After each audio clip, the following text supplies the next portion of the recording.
Magandang umaga, tanghali, hapon, madaling araw. Kahit saan sulok makaintertig. Bilang chat. Gwapo na naman. Nakita nyo naman ang aking kagwapuan. At saka yung aking bags na sisilip-silip na naman ako guys dito kasi masyado mainit. Alam niyo ba kung nasaan ako? Dito ako sa ilalim ng tangke, water tank. Grabe maglilinis ako ng water tank ngayon guys. Maglilinis ako ng water tank, dalawang water tank yan, ayan ayan, lilinisin ko yung loob niyan. Every 3 months ako yung nagme-maintenance na naglilinis nitong tangke na to. Kita nyo, nakabukas yung takip, ayun saka ito guys, yan, napapasok ako dyan mamaya. Nasa lugar ako ng Sampaloc. Nandito ako sa may yung kabila, yung building na yun guys. Yung nakikita niyong building na yon, yun ang Espanya Tower. Tapos ito namang ano sa akin, isang building na to, yung may blue, ayan, SMDC. Ayan yung building ng SMDC. Tapos ito naman yung nasa likod lang ako ng UDMC Hospital sa may Welcome Rotonda. Yan yung Welcome Rotonda, harap niyan Welcome Rotonda guys. Tapos yung banda roon ay Ortigas, Santolan. Tapos bandaro naman Buendia, tapos bandaroon Roas Boulevard at Metro Manila. Yun, doon papunta naman, papuntang Malabon na Botas, Valenzuela naman yun doon. Yan, diba? Ang lawak. Nasa taas tayo ng building guys. May kalsara to. Ayan, maraming salamat sa inyong suporta sa aking channel at sa aking kagwapuan guys. Hindi naman hinahangin yung aking baby banks. Sana all. Alam nyo kaya mahaba to guys. Original to, book talaga to. Hindi to kabit-kabit lang. Yan, kung di ako nagpapagupit, ganito nakahaba yung aking buhok. Diba? Para tayo si Peters. Nagpapagupit tayo. Ako si ano nga pa, diba? Si Paul ako. Rapol Cell. Pag pinapahaba ko to, ito na yung itatali ko kay Becca Bibo Vlogs. Pag makulit, sobrang sexy na kasi. Ang matabang sexy ng Salamat Japan, ng Magic 7 ng Salamat Japan. Yan. Pero sarap! Yan, dito tayo guys. Tingnan mo na, sisilong mo na, sobrang init. Kasi maglinis nga ako ng tangke guys. Maglinis ako ng tangke. Yan. At ayan, magpapakawala muna ako ng tubig. Siyempre, bubuksan ko muna to. Yan, ako ang palaging taga-ano rito guys, taga-linis. Bubuksan ko muna to para may umagos.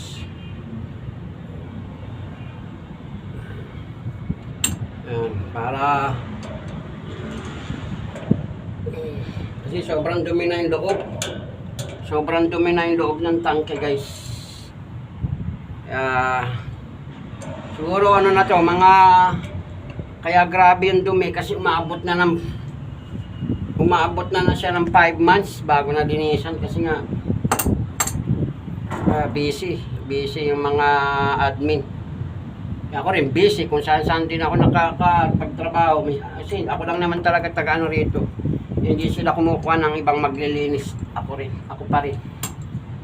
Marami ng mga sumubok na gumawa. Puro palpak ng mga gumawa dito, katulad ng binago yung linya dun sa binagbubutas yung bubong, tapos wala rin. Ang laki-laki ng binayad ng admin, 14,000, walang nangyari sa tinarbaho.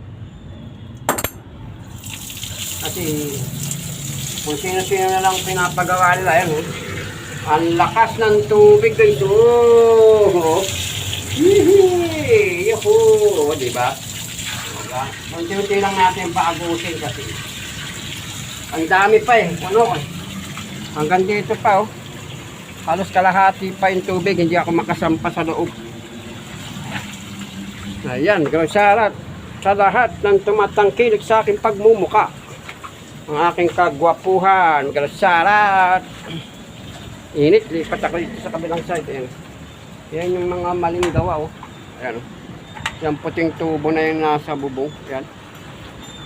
Yung dati kasi ito. Yung mga old na pipe. Yan, dyan lang. Yung nagbago ng tubo nito kasi busy nga tayo, hindi tayo makontak. Pinagawa sa iba, Ang utos nung caretaker sa baba, doon sa dati pinaglagyan, hindi sinunod eh. Ayan, bahala sila. Ayan. Hayaan ko na lang na ganyan din yan. Hindi naman kasi na ginastosan nandun, hindi na pwedeng baguhin. Hintayin lang natin siguro, saka na lang siguro baguhin pagka nasulit na yung ibinayad nila. Diba? Tago-tago muna ako, sobrang init, grabe talaga. Dito muna tayo sa malilim, ayun, building guys, sana ulo. Diba? Ganda ng tanawin guys, oh yeah. Okay, alright. Kita nyo na naman ang aking kagwapuhan, no? Woohoo! Oh yeah! Init, grabe. Init ng panahon. Shoutout sa lahat ng mga tumatangkilik sa aking channel. Dito, kilinis tayo lang mag-isa. Wala tayong makakasama rito. Kaya easy lang muna. Hindi pwede bara-barang trabaho kasi delikado nga. May kuryente pa yan. Pagka nag-automatic, kailangan lalagyan ko muna ng pang safety para kung sakaling mag-start yung power nung yung pump dun sa baba. Hindi kagad magkikislap dito. Kasi magnetic yan dyan yung pinaka-floater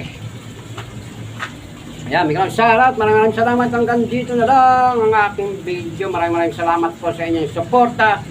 At sa mga magbagong manonood ng aking video, ay huwag nyo na pagkalimutan mag-bell at mag-subscribe and share my video at ang lalo na ang inyong tagapaglingkod, Pogi. Alright.